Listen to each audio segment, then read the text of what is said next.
Sexto ano, bom dia, estamos Obrigada. a live de hoje, cobrando novamente os alunos que não fizeram o caso, se encerra hoje da trilha valendo ponto. Paralela a isso, nós temos que continuar falando sobre cultura e não tem como também ficar esperando todo mundo, ok?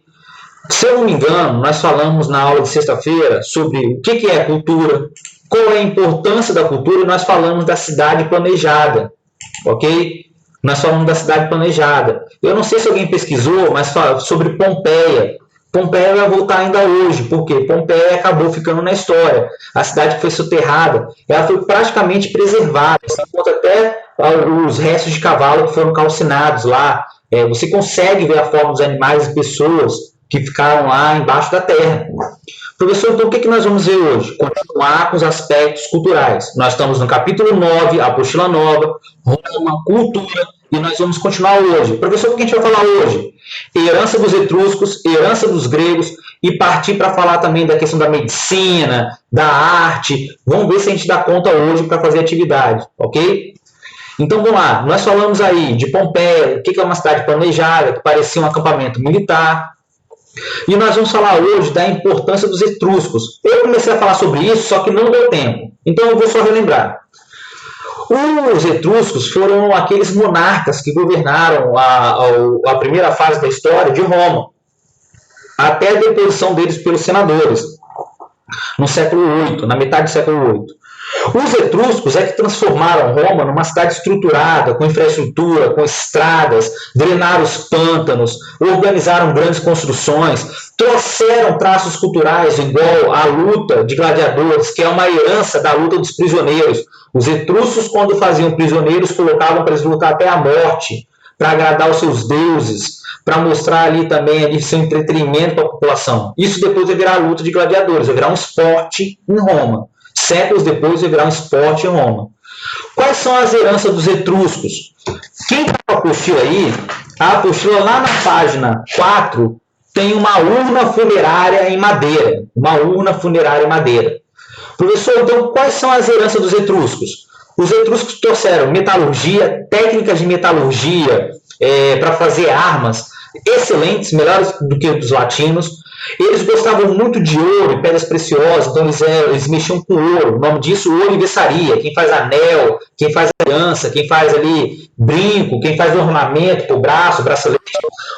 Os etruscos davam muito valor a isso. Quem trabalha com isso até hoje, ourivesaria, ourives, ok? Então eles valorizavam muito isso. Outra coisa, os etruscos trouxeram mais o quê? Organização militar. Os etruscos trouxeram aquela ideia de organização que todos devem lutar junto, que um exército tem que ser bem preparado, tem que ser bem treinado. Os etruscos eram excelentes guerreiros. Lembra que os latinos eram pastores que fundaram lá Roma. Eles eram pastores, Professor, então imagina, o que acontece? Os etruscos, muitas vezes, eles deram os primeiros hábitos culturais aos romanos, aquela mistura de latinos, zúmbitas, sâmitas, de etruscos, de cartagineses, de gregos, de latinos, é que vai formar Roma. As lutas que eles faziam até a morte de prisioneiros, era justamente você fazer o quê? Você fazer o sacrifício para os seus deuses. Isso depois vai virar a luta de gladiadores. Professor, e os gregos? O pessoal me perguntou sobre os deuses romanos. Segura essa. Sinto muito te decepcionar, mas os deuses romanos nada mais são do que, a maioria das vezes, uma imitação dos deuses gregos. Os romanos admiravam muito a cultura dos gregos. Muito, mas muito mesmo. E ele trouxe o quê? Justamente a cultura dos romanos para dentro dos romanos, para dentro dos latinos. Então vai acontecer uma mistura, uma miscigenação cultural. E os gregos, devido... Gente, nós já vimos esse capítulo, não vou voltar, só vou lembrar algumas coisas. Devido à matemática, à história, à ciência, à arquitetura, lembra das colunas, das esculturas, da filosofia... Isso tudo era objeto de admiração dos romanos. Inclusive, muitos professores foram dar aula quando a Grécia foi anexada. Muitos professores dos romanos eram gregos. E era comum você falar também grego. Olha só, a gente não aprende uma outra língua hoje, espanhol, inglês. Lá em Roma era muito comum você aprender a falar o quê? O grego. Olha só que legal. Professor, então vamos lá. Sinto muito decepcionar vocês. Vou falar logo dos deuses. Os romanos importaram praticamente todos os deuses gregos. De novo, os romanos importaram todos os deuses gregos. Praticamente todos. Só que eles rebatizaram com outros nomes. Professor, você vai botar o nome de todo mundo aqui? Não, não vou botar porque tem uma pesquisa na página 4 e 5, senão eu vou tirar a graça. Eu só vou falar de alguns. Por exemplo, Zeus na Grécia, que era o rei dos deuses do panteão lá em cima, do raio, ele vai virar Júpiter e vai continuar a ter as mesmas características, basicamente. Muda uma outra coisa, muda uma coisinha ou outra. Mas a característica principal dele fica. O Poseidon, o pessoal fala errado, né? Poseidon, deus dos mares, ele vai virar o deus Netuno. Netuno, nome do planeta, Netuno. Olha de onde vem o nome dos planetas, alguns. Netuno. Por quê, professor? Eles vão absorver. Sim, alguns nomes de planetas, tipo Marte, Netuno, faz alusão a esses povos da antiguidade, os gregos e romanos, ok? Vai virar o deus Netuno. Ele vai continuar sendo o deus dos mares? Vai ter algumas outras características, mas o principal é esse.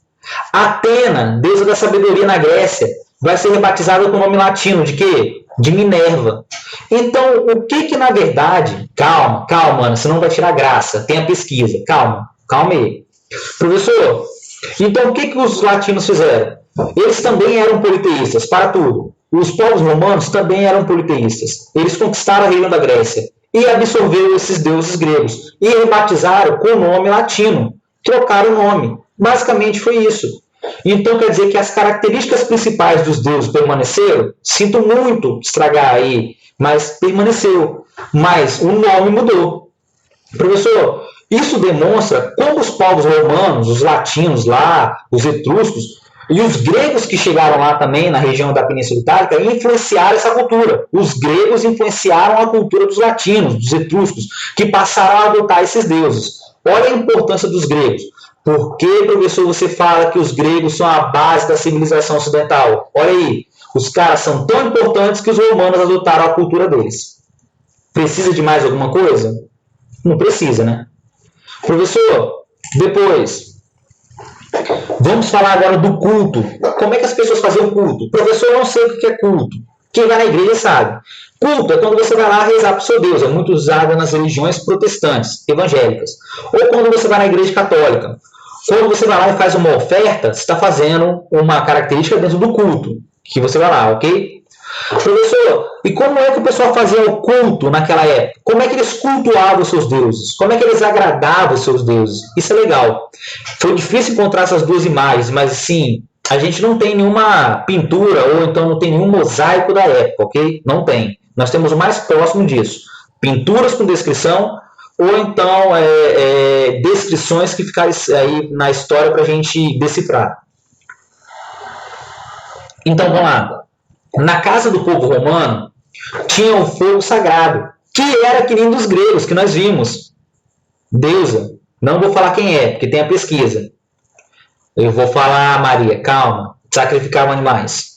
Professor, o fogo sagrado tinha que ficar, assim como ficava na casa dos gregos, no altar.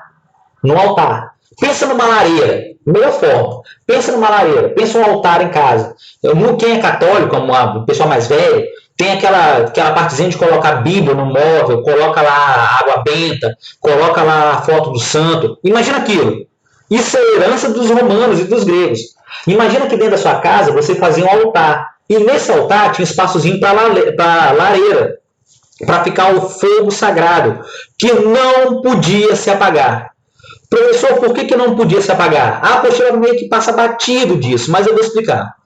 Por que o fogo na sua casa não pode apagar? Imagina que você é um romano, está adorando os deuses. O cristianismo ainda não é religião oficial. Você está lá no século I, no século II. Você está lá no século I a.C. Imagina, 100 a.C., 200 depois de Cristo, 100 a.C. O auge do politeísmo. Como é que você deixa esse fogo aceso? Lógico, você tem que alimentar ele. As pessoas ricas tinham escravos. Quem era mais ou menos ali, plebeu que tinha também escravo para fazer as tarefas domésticas. Calma, Ana, calma. Isso tem tudo a ver com Nero. Alguém está perguntando do Nero toda vez, mas eu vou falar dele também. Professor, você deixava lá o fogo em cima e esse fogo não podia apagar. Por que esse fogo não podia apagar? Tinha que ser alimentado. Porque se o fogo apagasse, significava que seus antepassados e os deuses tinham abandonado sua casa. Professor, mas bateu um vento. Imagina que um pobre não tem escravo, não tem nada. Mora lá naquelas insulares, naquele quartinho que a gente viu, né? Mora lá e chegava em casa o fogo estava apagado. Galera, olha só. Uma coisa é eu contar o que se deveria fazer. Outra coisa era a prática. Professor, os pobres conseguiam manter o fogo sagrado e fazer oferendas toda hora para os deuses? Não, não. O cara que morava no Domus, que tinha muitos empregados, beleza, esse cara conseguia. Mas nem por isso os deuses iam descer e ia matar a pessoa, né? Você ia ter uma má sorte, essa é a ideia. Você vai ter uma má sorte, sua vida não vai progredir. Então esse fogo sagrado, que nem nos gregos que nós vimos, era muito importante. Esse fogo sagrado simbolizava que seus antepassados estavam satisfeitos, que os deuses estavam satisfeitos, e você tinha que fazer também oferendas. É aí que entra a imagem. Já me perguntaram, professor, os romanos faziam oferendas? Faziam, de animais, sangue. Os gregos também faziam? Faziam. Os primeiros cristãos faziam? Quem vai para a escola dominical aí, estudar a Bíblia, também sabe, faziam. Professor, pegava fogo em Roma, pegava fogo na casa, no prédio, pegava. De vez em quando lá, a lareira, lá, o fogo sagrado lá poderia pegar, a casa era feita de barro, de palha, de madeira, e fazer o quê? Pegava fogo em tudo. Acontecia acidentes. E pessoas morriam nos incêndios. Naquela época não tinha um excelente corpo de bombeiro. E os romanos inventaram a primeira bomba d'água. Para quem não sabe, a primeira bomba d'água de pressão para apagar incêndios. Mas um incêndio de grandes proporções, num prédio, gente, fatal, né? Se a pessoa não consegue sair, morte. Podia acontecer, sim, incêndios. E era comum em Roma. Eu vou falar isso com Nero, vamos passar hoje. Professor, quem é que fazia os sacrifícios? Se você olhar essa galera aqui, ó, tem um monte de mulheres.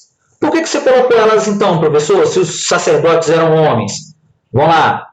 Quem fazia os sacrifícios, fazia as oferendas, se comunicava com os deuses, eram os sacerdotes. Os sacerdotes eram 90% homens. Que o cara era sacerdote e tinha uma outra função. Tipo, não tem pastor que é professor? Padre não, padre só é padre. Não tem pastor que é professor, não tem pastor que é policial, não tem pastor que é engenheiro. Naquela época, o cara era sacerdote e podia ser um general. O cara era sacerdote e podia ser um senador. O cara era sacerdote e podia ter uma outra profissão. E não tinha problema. Você podia acumular as duas. Professor, quem era o líder máximo durante o Império Romano da religião? O imperador. Ele era Augusto, ele era divino.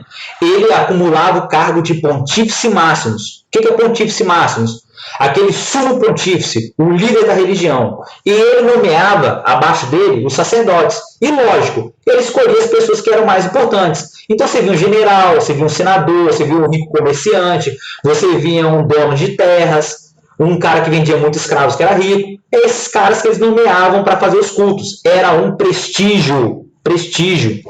Professor, você ser sacerdote, ser convocado pelo imperador, para você fazer um sacrifício, para você comandar uma festa em nome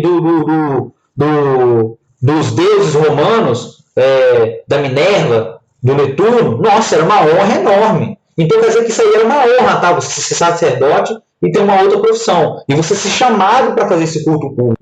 Isso era muito importante. Era sinal de prestígio, que você não era qualquer um. Ok? Não é mero, é Nero, N-E. Ok? Professor, por quê? A sociedade também era patriarcal, galera. Já falei com vocês. Quem manda é quem lá em Roma? O homem. Não é que a mulher era bonzinha, aceitava tudo, não, mas quem manda é o homem. Então havia também o patriarcalismo, o machismo na religião. 90% dos sacerdotes eram homens e tinham outras funções. E era sinal de prestígio, ok? Professor, qual é a exceção das sacerdotisas? Quando que as mulheres podiam ser sacerdotisa? ela só podia ser sacerdotisa da deusa Vesta, do fogo sagrado, da família, do lar e da casa. Essa deusa admitia sacerdotisas para fazer receberem lá as oferendas, para manter o fogo sagrado. É essa segunda imagem aqui, ó. Se você digitar lá na internet deusa Vesta, você vai ver que as sacerdotisas eram todas mulheres. Professor, e o restante? Aqui, ó, do outro lado. Ah, esse amarelo aqui tá matando, pera aí. E do outro lado aqui, ó, a maioria eram homens. Do outro lado, que eu estou circulando em vermelho, é um sacrifício para algum deus, não deu tempo de pesquisar essa imagem, mas estão tirando o sangue dele, do animal sagrado, e quem está conduzindo são os homens. Professor, mas para entrar no templo, você podia ser homem? Podia. Mulher? Podia. Podia ser criança? Pode. Você levava as oferendas. Então, qual é o problema? Se você é uma pessoa rica, você pode oferecer vários animais, várias oferendas, alimentos e outras coisas para os deuses antepassados. Você acha que o plebeu ia conseguir fazer isso? Aí uma coisa ligava com a outra. Se você faz mais sacrifícios, você é bem visto pelos deuses e consegue coisas melhores. Se você não faz sacrifício para os deuses, quer dizer que os deuses podem te abandonar, seus antepassados. Então quer dizer que você vai ter uma má fortuna, uma má sorte. Entendeu? Então, lembra do cristianismo. No cristianismo, é tratado todo mundo igual. Não importa se você faz mais ou menos oferendas. Você só tem um Deus, você não precisa fazer isso. Mas, no nosso Antigo Testamento, há sim também no Antigo Testamento, nos patriarcas do cristianismo, não vou entrar nisso agora, se faziam também sacrifícios, ok? Então, sem preconceito. Tem religião aí africana e outros países que fazem sacrifício de animais. Nós, cristãos, na Bíblia, nós já fazíamos. Depois que foi abolido com o Novo Testamento. Tranquilo? Dúvidas? Deixa eu ver o que o pessoal está escrevendo. Calma aí. Nero é o cara que colocou fogo em Ana. Calma, a história não é essa. Isso aí foi um mito que foi criado. Ele era meio maluco. Já falei que a casa podia pegar fogo. Falei sim que sacrificavam animais. Deus Urano, calma. Ana, vai ter pesquisa dos deuses, calma. Tem atividade aqui, senão eu vou falar de todos. Os planetas são deuses? Não. O nome dos planetas foram batizados por alguns deuses romanos, em referência também aos gregos. Ok? Podemos passar? Podemos? Ok? Entenderam? Professor, vocês entenderam como é que funcionava a religião? Professor, você poderia ter um altar para vários deuses? Sim. Imagina que você é um pescador. Você vai fazer oferenda para quem? Para o deus do mar. Você é um agricultor. Quem é a deusa que protege a floresta? Não sei. Vou fazer oferenda para ela. E quando... outra coisa. Esqueci de falar. Professor, e a mulher casava. E ela ia para a casa do marido. O que acontecia com a deusa que ela adorava lá? Ela tinha que abandonar o culto do Deus do pai e adotar o do marido. Esqueci de falar isso. Ok? A mulher casou. Ela cultuava os deuses na casa dela com a família dela. Ok? Com o pai e a mãe. Ela casou. Ela tem que passar a cultuar os deuses dos antepassados do pai, do marido. Do pai não, do marido. Da família do marido. Sociedade patriarcal. Fechou? Eu falei isso lá no capítulo 1, se eu não me engano. Não foi, Pedro? Eu tinha esquecido, eu tenho que lembrar disso. Professor, e o cristianismo? É dentro do Império Romano que vai nascer o cristianismo. Caramba, professor, você acabou de falar na religião politeísta. Adoram vários deuses. Mas o cristianismo nasce dentro do Império Romano. Lembra que a região da Palestina, lá da Galileia, lá da Bíblia? A gente aprende isso lá, né, desde pequenininho. Era a província romana. Era uma província romana. Professor, e o cristianismo, ele pregava a crença em um único Deus. Pelo amor de Deus, já falei isso 200 milhões de vezes. Quando você acredita em um Deus, você é monoteísta. Quando você acredita em vários deuses, você é o quê? Politeísta. A nossa religião cristã, nós somos monoteístas. Nós temos um único Deus. Javé, Jeová, lá do Antigo Testamento. Ok? Imagina, eu acabei de falar que agora o cargo de sacerdote máximo era do imperador. Do imperador. Mas só que dentro de uma das províncias romanas vai nascer uma religião que só prega a existência de um Deus. E você não precisa ficar só fazendo sacrifícios para ninguém. Olha só que legal. O nome dessa religião, cristianismo. Estou lendo aqui o que Nathan colocou. Pera aí. Ela poderia fazer aborto, tinha medo de fazer aborto naquela época, se a mulher fosse estuprada, ok? Podia tentar fazer o aborto, ou dar o filho para alguém criar, podia, ok? Então vamos lá, volta.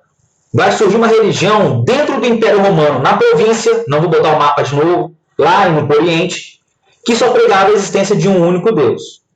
Professor, então para pensar. Nós já falamos disso, não vou voltar. O imperador ficou satisfeito com essa religião? Não, não ficou. Por que não, professor? Porque ele era Augusto, ele era o sacerdote máximo. Então, se as pessoas cultuassem os deuses, cultuassem ele como Deus, ele ia continuar tendo um poder maravilhoso. Mas se vem uma religião que só prega em um Deus e fala que todo mundo é igual, não tem diferença, o imperador passa a ser negado. Ele não é Augusto, ele não é diferente de nós. Isso tirava o poder do imperador. Nós já falamos disso, hein? Não vou voltar. Professor, o que vai acontecer? Os plebeus vão se converter em massa. Por quê? Eles vão acreditar que a vida eterna pode ser melhor do que essa aqui. Os plebeus passavam muita necessidade. Os plebeus, lá em Roma, passavam fome, miséria, doença. E eles ficavam abandonados, praticamente. Eles tinham que se virar sozinhos para sobreviver. O cara que era rico, ele podia contratar um médico, podia ter outros tratamentos que o pobre plebeu não tinha. Então, para pensar. Na cabeça do plebeu, entrou muito forte aquela ideia. Independente de quem você seja, se você adorar o nosso único Deus e você for uma pessoa boa, o paraíso é seu. Nós não aprendemos isso desde pequenininho? Você respeitou ali os mandamentos, você é uma pessoa boa, levou uma vida cristã, você vai ter a vida eterna. Na nossa religião não tem reencarnação, a gente não volta. Então, o que acontece? Você vai ter a vida eterna. Se você não é uma pessoa boa, você vai para onde? Para o inferno. Então imagina que aquilo entrou na cabeça do plebeu e o plebeu ficou pensando, poxa, não quer dizer que se eu for uma pessoa boa, eu vou ter uma vida eterna, eu vou ter uma vida junto lá no céu, lindo e maravilhoso, no paraíso. E muitos plebeus começaram a se converter. Não era necessário possuir bens, não era necessário adorar vários deuses, você não precisava adorar o imperador como se fosse Augusto, divino, você não precisava fazer várias oferendas. Imagina, os plebeus não conseguiam fazer várias oferendas. Então, quer dizer que, principalmente os mais pobres, começaram a se converter em massa. Aquela religião que era pequenininha, que começou lá na Palestina, lá na Galileia, vai começar a se espalhar na região todinha. E o Império Romano vai começar a se converter ao cristianismo. Das camadas mais baixas para as camadas mais altas. Ok? Então, quer dizer que não era necessário você ser bem nascido. Você não precisava ser nobre para ir, igual era lá nas religiões politeístas. Professor, isso vai abalar o Império Romano. Por que isso vai abalar o Império Romano? A partir de agora, a massa da população não acredita mais no imperador como divino. Ele é um ser comum, ele não é diferente da gente. E é aí que começa o problema dos cristãos. Por quê? Nós já vimos que Jesus vai ser crucificado, os seus apóstolos, já comentei isso, vão começar a pregar no mundo todo, o mundo conhecido, né? Império Romano todo. E vão começar a ser perseguidos. Vão começar a ser mortos. Muitos são perseguidos.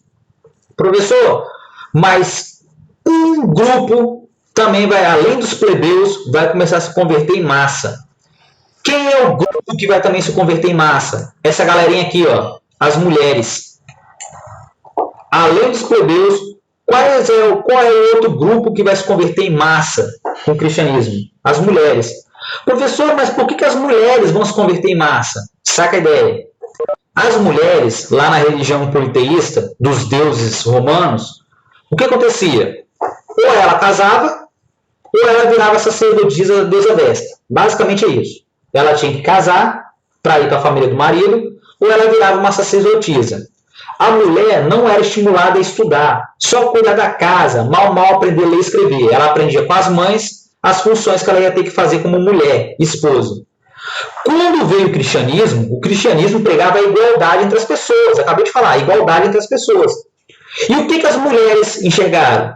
Se as mulheres se convertessem ao cristianismo, elas não iam ser obrigadas a casar. Não eram obrigadas a casar. E outra coisa, quando elas viravam lá freiras e faziam votos para adorar o nosso único Deus, imagina, elas tinham que aprender a ler e escrever e podiam ter acesso à educação. Então, muitas mulheres, naquela época, lá do final do Império Romano, começaram a se converter ao cristianismo porque elas não precisavam casar e quando elas se convertiam, passavam a adorar nosso Deus e levavam uma vida monástica. O que é vida monástica? Nos conventos, elas tinham que aprender, além de ler e escrever, elas tinham acesso a uma vasta educação cristã, mas uma vasta educação. Então, muita mulher para escapar do casamento que não queria e ter uma educação melhor, se convertiu ao cristianismo. Então, os plebeus se convertem, as mulheres convertem. E o imperador começa a perder poder. Professor, o que isso simboliza? Que, na verdade, as mulheres buscavam uma maior liberdade frente aos homens. Por que as mulheres se convertiam ao cristianismo?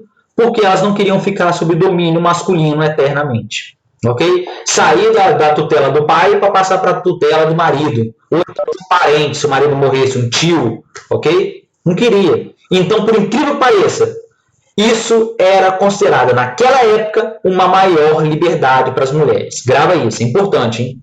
Ok? Deixa eu ver se alguém está perguntando. Eu vou explicar. Não existe, Pedro, maior ou menor parte da história por mulheres e homens. Os dois gêneros contribuíram igual. Foram tão importantes. Ok? Destravou, Davi. Melhorou aí sua conexão? É a conexão que está ruim sua. Vamos lá. As perseguições aos cristãos só terminam em 312. Quando o imperador decreta a liberdade de culto. Você pode ser politeísta ou cristão. Então, os cristãos não são mais perseguidos. Professor, o que simboliza essas duas imagens? Nessa primeira imagem é a tortura de um cristão pelos romanos. Estão torturando ele. Ok? Na segunda imagem, é um evento onde mostra a execução de uma cristã, fazendo referência a uma mitologia romana antiga. Ela foi dada aos gladiadores, aos animais. Era muito comum isso acontecer. Nós já vimos essa imagem. Era muito comum os cristãos serem torturados, serem sacrificados. Por quê? Mesmo eles sabendo que iam ser mortos, mesmo sabendo que muitos iam ser torturados, eles não abandonavam sua fé. E isso vai despertar a coragem, vai despertar a admiração dos plebeus e mulheres que vão passar a se converter ao cristianismo. Mesmo diante da morte, eles não voltavam atrás. Por quê? A promessa é vida eterna. A promessa é você ir para o paraíso. Entendeu a ideia? A vida após a morte vai ser melhor. Então, para que eles vão temer a morte? Sacaram a ideia? Entendeu como é que é?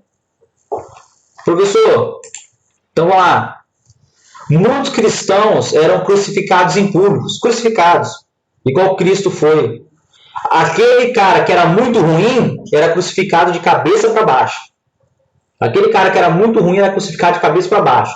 Se não fosse tanto, crucificado para cima. Tem até uma questão se eles pregavam a mão, ou então aqui, ou se amarravam. Mas o fato é que eles davam pregos e amarravam as pessoas.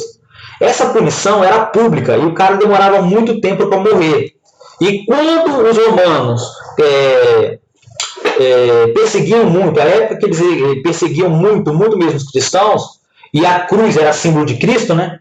Que foi crucificado, eles passaram a fazer execuções públicas com mais frequência. Mas já se tem ideia que isso era utilizado até antes, ok? No Império Romano. Deixava o cara lá morrer 2, 3 dias, 4 dias, agonizando. Acontecia. Era uma forma de você desencorajar outras pessoas a cometerem crimes e também serem cristãos. Então, para quem que era a crucificação?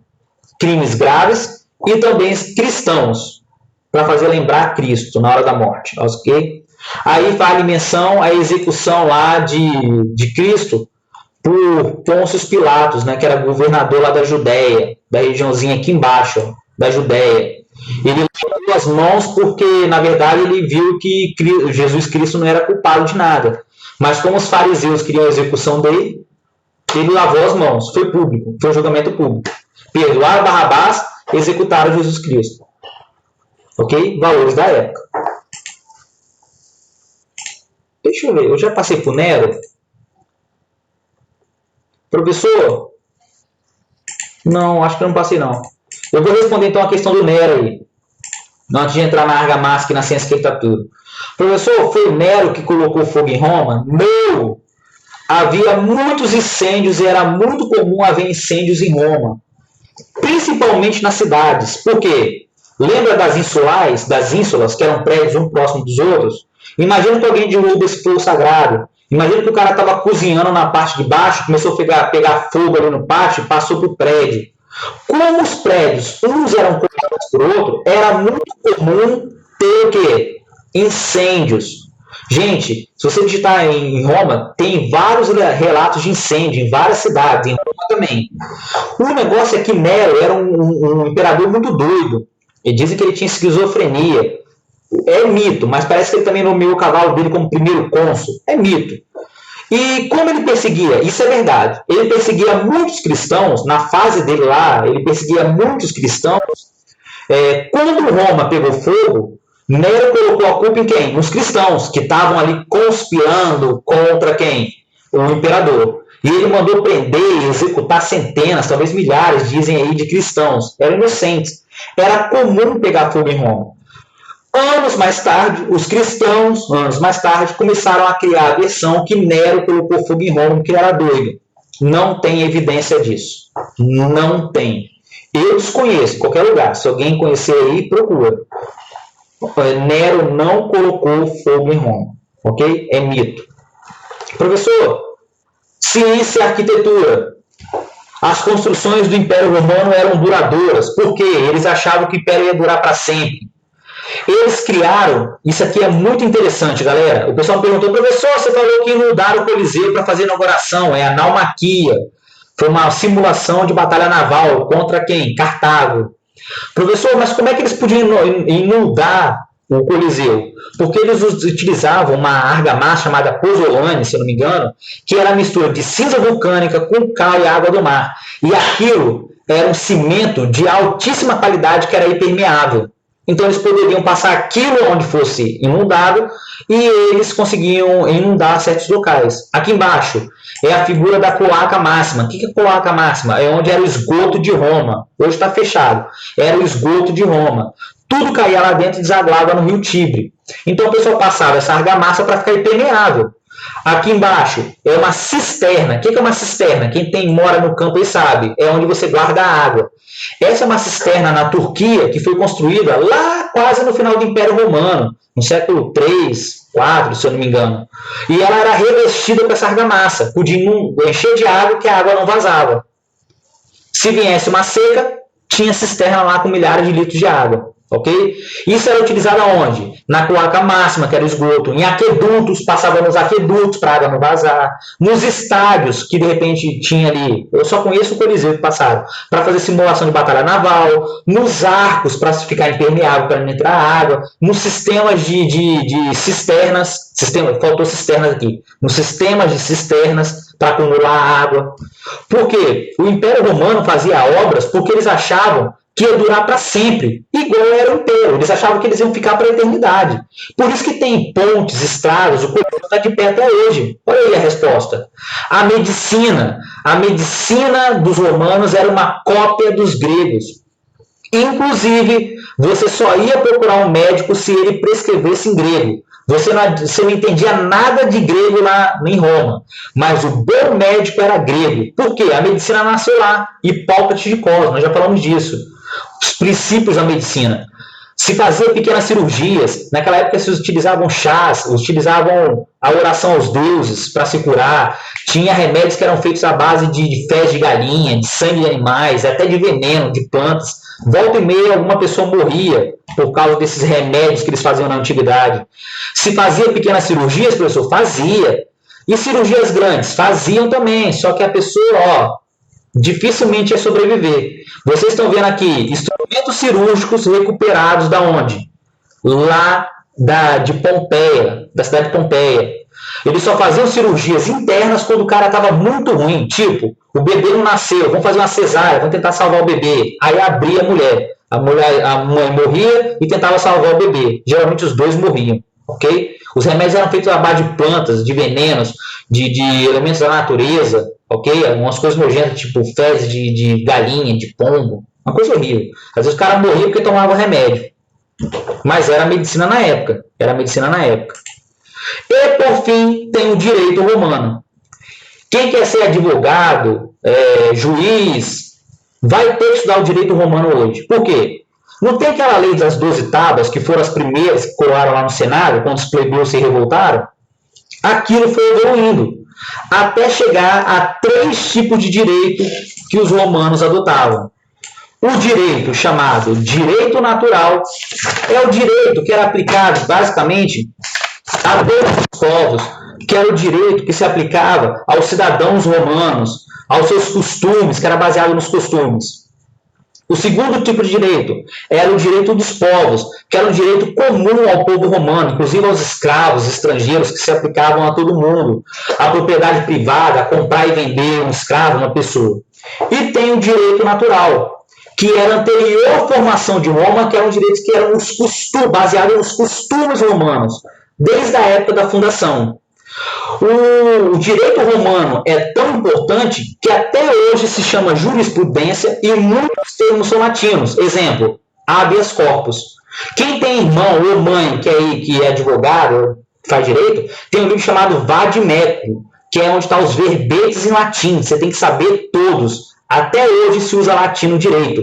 Herança do Império Romano. Ok?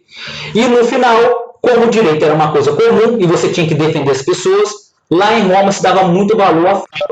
E um dos maiores oradores que existiu na história foi Cícero, que ficou famoso por defender suas ideias, defender pessoas lá no Senado, no direito, e também por saber fazer um ótimo discurso em público. Cícero era um excelente orador. Se você quiser ser advogado, não tem para onde correr. Você vai estudar o direito romano e tem que saber os termos em latim. Em latim. Tipo, o habeas corpus, que é comum hoje. Quando a pessoa é solta com habeas corpus. Ok? Depois, o direito romano vai ser adotado pelos bárbaros. Depois dos bárbaros, vai modificando. Vai ser adotado na Europa toda e vai chegar até aqui na América. Olha só que doideira. Por incrível que pareça. Ok? Espero que tenha gostado do capítulo. A última mensagem é: se você está conectado e não fez a trilha, faça hoje, até a noite, faça agora. Eu vou mandar o planejamento, eu vou mandar as atividades tudo certinho, fiquem tranquilos. Mas o primeiro é fazer a trilha, sexto ano, hoje, sem falta. E eu mando o planejamento com o link da próxima aula e a atividade que tem que ser feita da apostila para a próxima aula. Ok? Dúvidas? Dúvidas?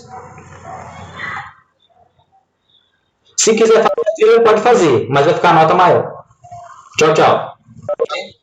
A nota maior não, a última que você fez. Vai ficar a última que você fez. Tchau, tchau, galera.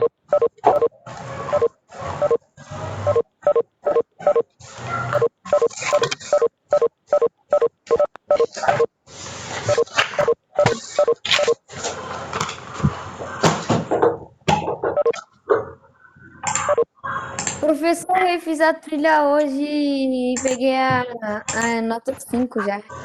Que bom, isso aí, excelente. Só hoje, hein? Avisa o pessoal lá pra mim.